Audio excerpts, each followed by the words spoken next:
Lecture du livre des Actes des Apôtres.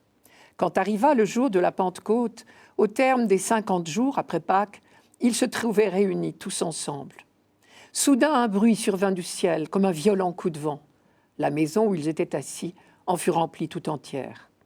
Alors leur apparurent des langues qu'on aurait dites de feu, qui se partageaient, et il s'en posa une sur chacun d'eux. Tous furent remplis d'Esprit Saint.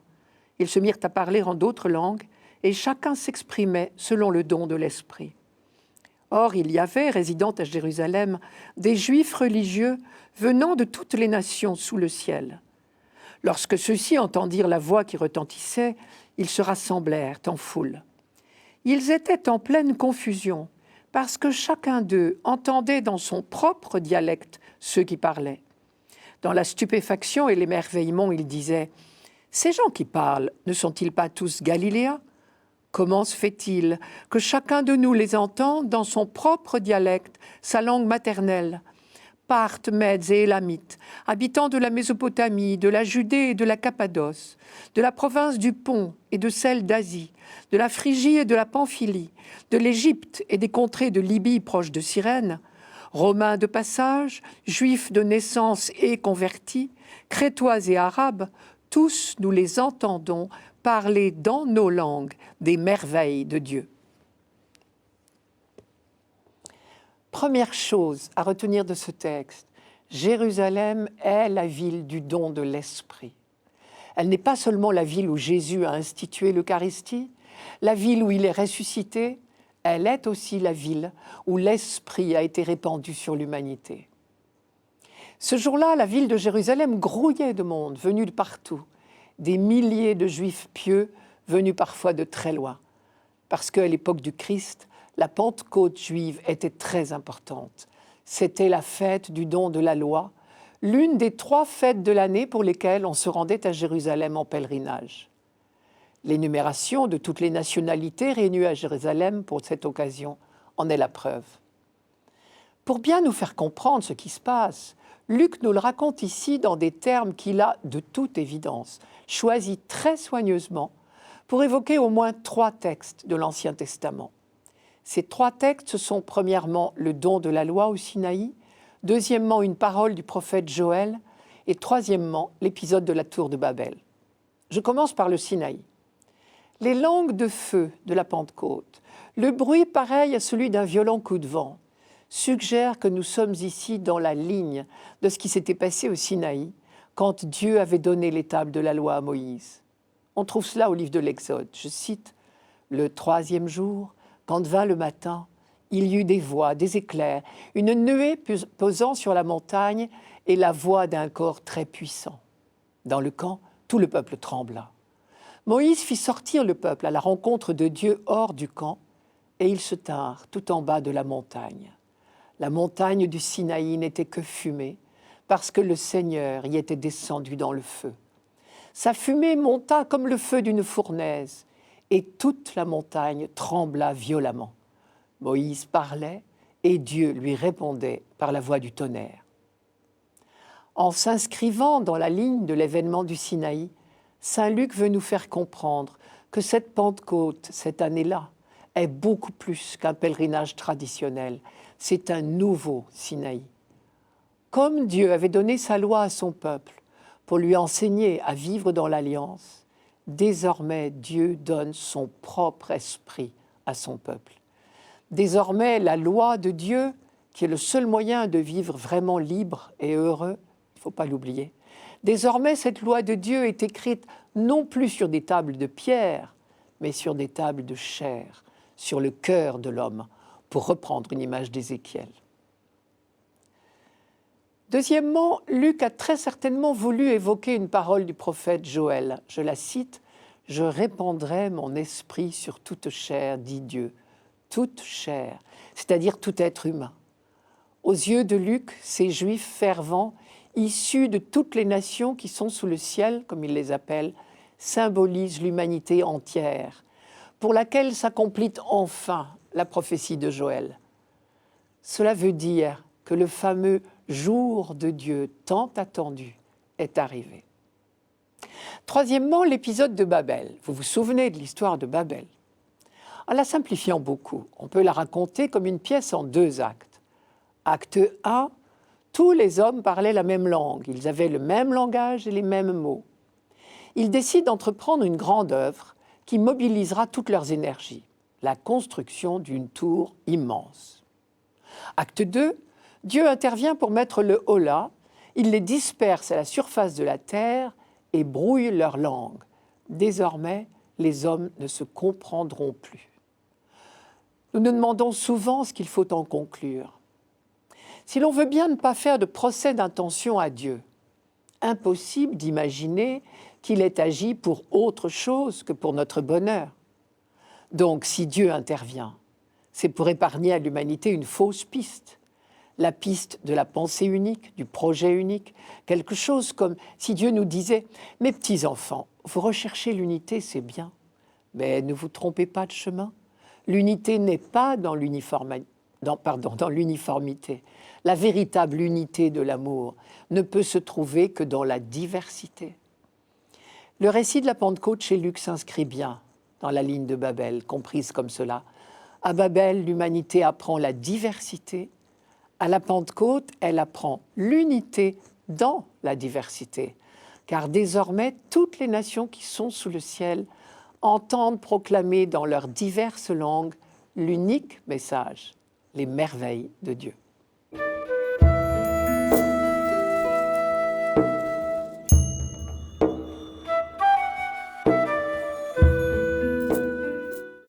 Psaume 103. Bénis le Seigneur, ô mon âme. Seigneur mon Dieu, tu es si grand. Quelle profusion dans tes œuvres, Seigneur. La terre s'emplit de tes biens. Tu reprends leur souffle, ils expirent et retournent à leur poussière. Tu envoies ton souffle, ils sont créés. Tu renouvelles la face de la terre. Gloire au Seigneur à tout jamais. Que Dieu se réjouisse en ses œuvres. Que mon poème lui soit agréable. Moi, je me réjouis dans le Seigneur. Il faudrait pouvoir lire ce psaume en entier. 36 versets de louanges pures, d'émerveillement devant les œuvres de Dieu. Et encore, j'ai dit des versets, parce que c'est le mot habituel pour les psaumes, mais j'aurais dû dire 36 vers, car il s'agit en réalité d'un poème superbe. On n'est pas surpris qu'il nous soit proposé pour la fête de la Pentecôte, puisque Luc, dans le livre des Actes, nous raconte que le matin de la Pentecôte, les apôtres, remplis de l'Esprit Saint, se sont mis à proclamer dans toutes les langues les merveilles de Dieu. Vous me direz peut-être, pour s'émerveiller devant la création, il n'y a pas besoin d'avoir la foi. C'est vrai. Et on trouve certainement dans toutes les civilisations des poèmes magnifiques sur les beautés de la nature. En particulier, on a retrouvé en Égypte, sur le tombeau d'un pharaon, un poème écrit par le célèbre pharaon Akhenaton, Aménophis IV. Il s'agit d'une hymne au dieu soleil. Aménophis IV, je vous le rappelle, a vécu vers 1350 avant Jésus-Christ, à une époque où les Hébreux étaient probablement en Égypte. Ils ont peut-être connu ce poème. Entre le poème du pharaon et le psaume 103, il y a des similitudes de style et de vocabulaire, c'est évident. Le langage de l'émerveillement est le même sous toutes les latitudes. Mais ce qui est très intéressant, ce sont les différences. Elles sont la trace de la révélation qui a été faite au peuple de l'Alliance. La première différence, et elle est essentielle pour la foi d'Israël, Dieu seul est Dieu. Il n'y a pas d'autre Dieu que lui, et donc le soleil n'est pas un Dieu. Par exemple, dans le récit de la création dans la Genèse, la Bible prend grand soin de remettre le soleil et la lune à leur place, si j'ose dire. Ils ne sont pas des dieux, ils sont uniquement des luminaires, c'est tout. Ils sont des créatures, eux aussi. Un des versets de ce texte le dit clairement. « Toi, Dieu, tu fis la lune qui marque les temps et le soleil qui connaît l'heure de son coucher. » Et plusieurs versets de la Genèse présentent bien Dieu comme le seul maître de la création. Dans ce psaume, le poète emploie pour lui tout un vocabulaire royal. Dieu est présenté comme un roi magnifique, majestueux et victorieux. Par exemple, le mot « grand » que nous avons entendu dans le psaume, est un mot employé, c'est un mot du vocabulaire de cour. Il est employé pour dire la victoire du roi à la guerre. Manière bien humaine, évidemment, pour dire la maîtrise de Dieu sur tous les éléments du ciel, de la terre et de la mer. Deuxième particularité de la Bible, la création n'est que bonne. On a là un écho encore de ce fameux poème de la Genèse qui répète inlassablement comme un refrain « Et Dieu vit que cela était bon ». Pour autant, le mal n'est pas ignoré. La fin du psaume l'évoque clairement et souhaite sa disparition. Mais les hommes de l'Ancien Testament avaient compris que le mal n'est pas l'œuvre de Dieu, puisque la création tout entière est bonne. Et ils savent qu'un jour, Dieu fera disparaître tout mal de la terre. Le roi victorieux des éléments vaincra finalement tout ce qui entrave le bonheur de l'homme.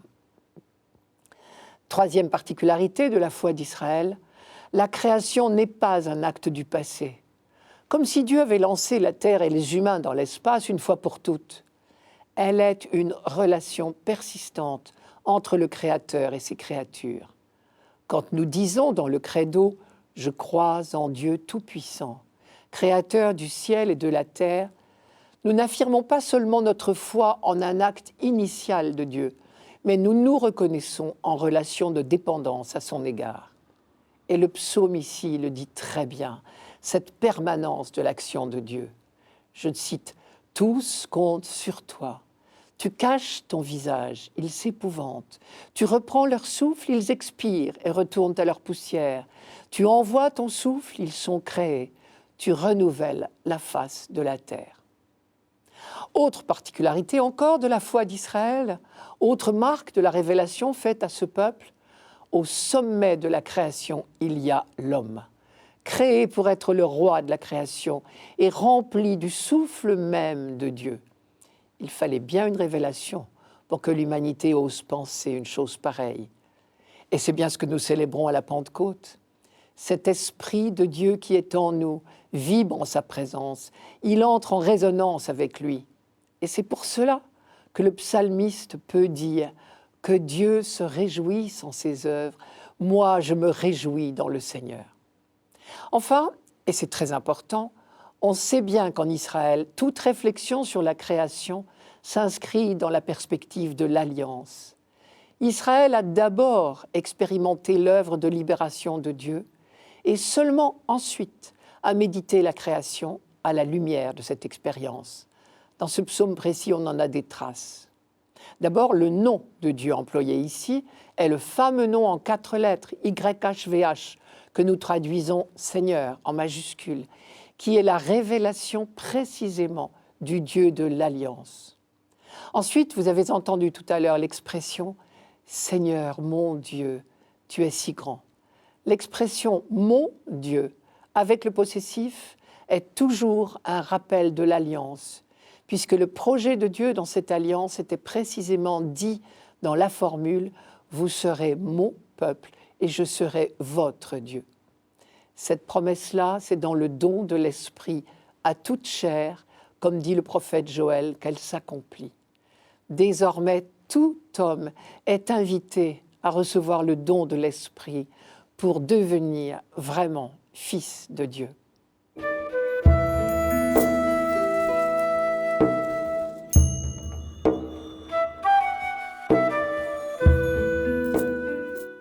Lecture de la lettre de l'apôtre Paul aux Galates. Frères, je vous le dis, marchez sous la conduite de l'Esprit Saint, et vous ne risquerez pas de satisfaire les convoitises de la chair, car les tendances de la chair s'opposent à l'Esprit, et les tendances de l'Esprit s'opposent à la chair. En effet, il y a là un affrontement qui vous empêche de faire tout ce que vous voudriez.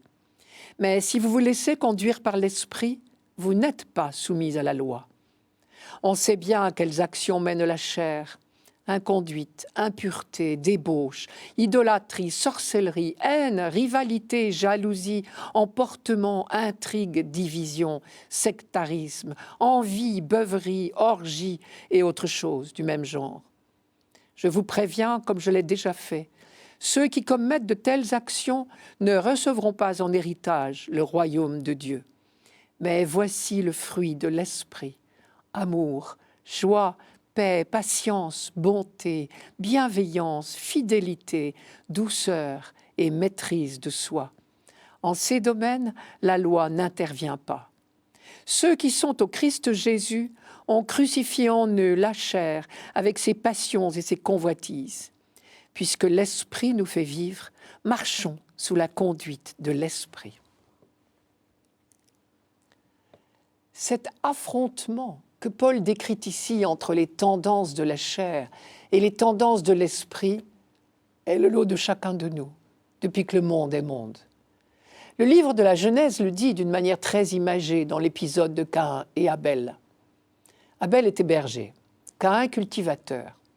Au printemps, selon la coutume, chacun des deux fit une offrande.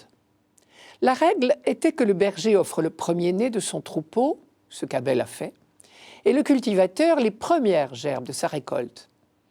Pour Caïn, le texte suggère qu'il a peut-être fait son offrande de mauvais gré, puisqu'il est dit « Caïn apporta au Seigneur une offrande de fruits de la terre, et non les premières gerbes ». En tout cas, la suite est claire. Caïn, peut-être parce qu'il n'a pas la conscience très tranquille, se rend compte, ou croit deviner, que son offrande n'est pas aussi bien vue que celle de son frère. Je cite le texte, « Le Seigneur tourna le regard vers Abel et son offrande, mais il détourna son regard de Caïn et de son offrande. » Caïn en fut très irrité, son visage fut abattu. Le Seigneur dit à Caïn, « Pourquoi t'irrites-tu? Et pourquoi ton visage est-il abattu? Si tu agis bien, ne le relèveras-tu pas? Si tu n'agis pas bien, le péché tapis à ta porte est avide de toi, mais toi domine-le. » Le mot tapis ici est très intéressant. Il se dit d'un animal prêt à bondir.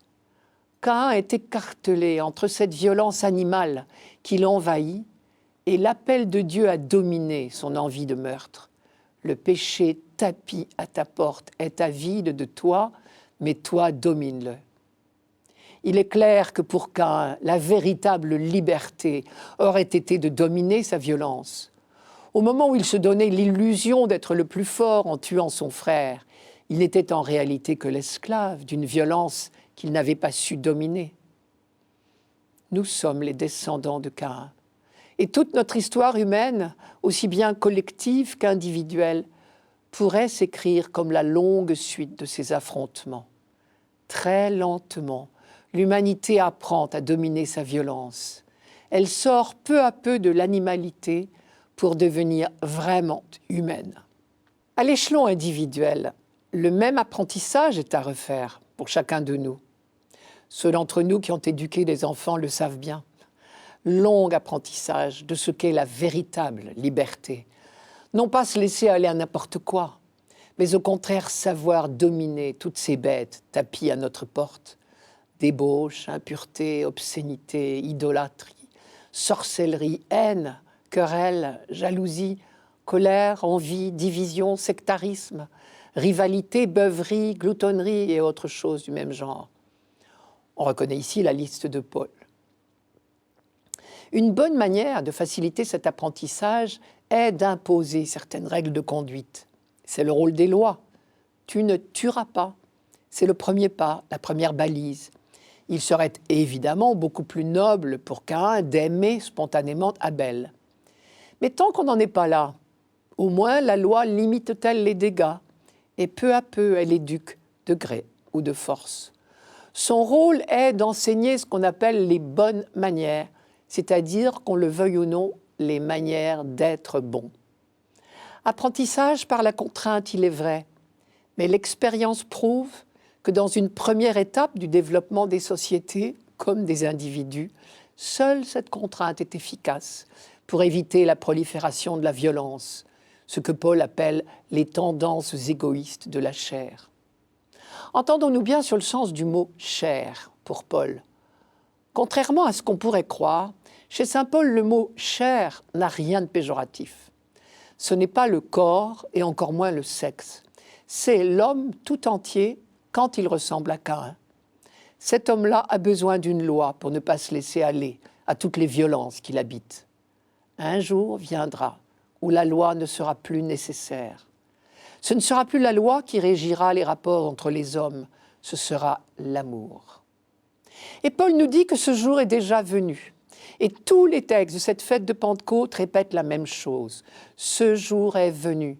Dieu a répandu son esprit sur nous.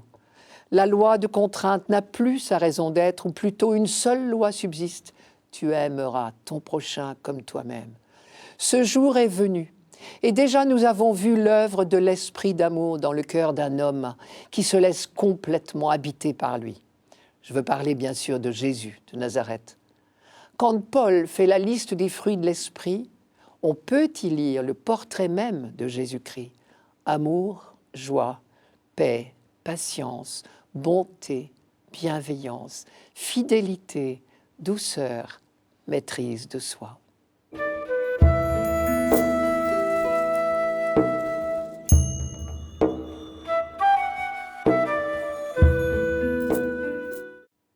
Évangile de Jésus-Christ selon saint Jean. En ce temps-là, Jésus disait à ses disciples, « Quand viendra le défenseur, que je vous enverrai d'auprès du Père, lui, l'Esprit de vérité qui procède du Père, il rendra témoignage en ma faveur. Et vous aussi, vous allez rendre témoignage, car vous êtes avec moi depuis le commencement. J'ai encore beaucoup de choses à vous dire, mais pour l'instant, vous ne pouvez pas les porter. Quand il viendra, lui, l'Esprit de vérité, il vous conduira dans la vérité tout entière. En effet, ce qu'il dira ne viendra pas de lui-même, mais ce qu'il aura entendu, il le dira. Et ce qui va venir, il vous le fera connaître. Lui me glorifiera, car il recevra ce qui vient de moi pour vous le faire connaître. Tout ce que le Père possède est à moi. Voilà pourquoi je vous ai dit, l'Esprit reçoit ce qui vient de moi pour vous le faire connaître. 5 fois, au cours de son dernier entretien avec ses disciples, Jésus leur promet l'Esprit qui sera désormais leur soutien. Et à plusieurs reprises, il lui donne le nom de Paraclet. Traduisez « celui qui est appelé auprès d'eux et qui ne les quittera jamais ». Je vous cite ces phrases de Jésus. « Moi, je prierai le Père. Il vous donnera un autre Paraclet qui restera avec vous toujours. C'est lui, l'Esprit de vérité, celui que le monde est incapable d'accueillir parce qu'il ne le voit pas et ne le connaît pas. Vous le connaissez, car il demeure auprès de vous et qu'il est en vous. Le Paraclet, l'Esprit Saint que le Père enverra en mon nom, vous enseignera toutes choses et vous fera ressouvenir de tout ce que je vous ai dit. C'est votre avantage que je m'en aille. En effet, si je ne pars pas, le Paraclet ne viendra pas à vous. Si au contraire je pars, je vous l'enverrai.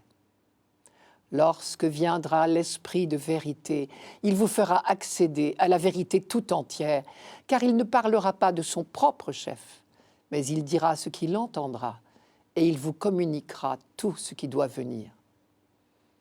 Si Jésus insiste autant sur le don de l'Esprit, c'est pour conforter ses disciples à l'heure de son départ. Ce sont eux désormais qui seront en première ligne. Ce même soir, il les prévient. Je vous ai dit tout cela afin que vous ne succombiez pas à l'épreuve. On vous exclura des synagogues. Bien plus, l'heure vient où celui qui vous fera périr croira présenter un sacrifice à Dieu. Ils agiront ainsi pour n'avoir connu ni le Père, ni moi. Mais je vous ai dit cela afin que, l'heure venue, vous vous rappeliez que je vous l'avais dit. Jésus sait bien que ses disciples ne seront pas traités autrement que lui. Ceux qui ont voulu sa mort ont vraiment cru agir pour l'honneur de Dieu en supprimant quelqu'un qui blasphémait. C'est ce que rapporte saint Jean dans le récit de la Passion. Je cite, « Les Juifs dirent à Pilate, « Nous avons une loi, et selon cette loi, il doit mourir, parce qu'il s'est fait fils de Dieu. » On est toujours surpris de cette effroyable méprise. Le Fils de Dieu a été crucifié par les défenseurs de Dieu.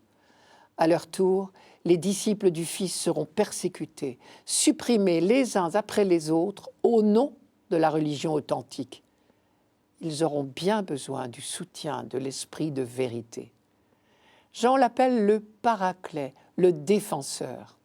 Entendons-nous bien, il ne s'agit pas de défendre les disciples contre un quelconque jugement de Dieu, mais de les soutenir lorsqu'ils seront traduits devant les tribunaux humains, pour qu'ils puissent témoigner authentiquement du Christ. Jésus n'a pas défini autrement sa propre vocation. Au cours de la Passion, il a dit à Pilate « Je suis né et je suis venu dans le monde pour rendre témoignage à la vérité. » À leur tour, les disciples n'ont pas d'autre raison d'être que de rendre témoignage au Christ pour que le monde connaisse enfin la vérité du Père. L'alliance définitive entre Dieu et l'humanité ne pourra s'instaurer que quand l'humanité connaîtra, au sens de reconnaîtra, enfin son Dieu. L'effroyable méprise dont je parlais tout à l'heure, la méconnaissance de l'humanité à l'égard de Dieu, est le problème qui parcourt toute la Bible. Depuis le soupçon d'Adam au jardin de la Genèse, Adam qui imagine Dieu jaloux de lui, depuis le soupçon du peuple assoiffé dans le désert du Sinaï, qui ose reprocher à Dieu de l'avoir fait sortir d'Égypte, jusqu'à ceux qui ont crucifié le Fils de Dieu lui-même, simplement parce qu'il ne répondait pas à leur schéma, c'est toujours la même méconnaissance. En vain, les prophètes ont alerté le peuple. Je cite, « Écoutez, cieux, terre, prête l'oreille, c'est le Seigneur qui parle. J'ai fait grandir des fils, je les ai élevés, mais eux, ils se sont révoltés contre moi. Un bœuf connaît son propriétaire et un âne la mangeoire chez son maître. Eh bien, Israël ne connaît pas, mon peuple ne comprend pas. » C'est Isaïe au chapitre 1. Mais Dieu ne s'est pas lassé. Il sait bien que l'humanité ne peut pas le découvrir toute seule, puisqu'il est le tout autre. Il interviendra. Écoutons Jérémie. « Je leur donnerai une intelligence qui leur permettra de me connaître. Oui, moi, je suis le Seigneur, et ils deviendront un peuple pour moi, et moi, je deviendrai Dieu pour eux. Ils reviendront à moi du fond d'eux-mêmes. » Voilà qui devrait éclairer tous nos efforts pour connaître Dieu. Parce qu'il est le tout autre, nous ne pouvons pas l'atteindre par nos seuls efforts. C'est lui qui vient se révéler à nous. C'est pour cela qu'il nous fait le don de son esprit. Selon la très belle formule de la prière eucharistique, l'esprit est le premier don fait aux croyants, pour que, par leur témoignage, le monde parvienne à la connaissance de la vérité de Dieu.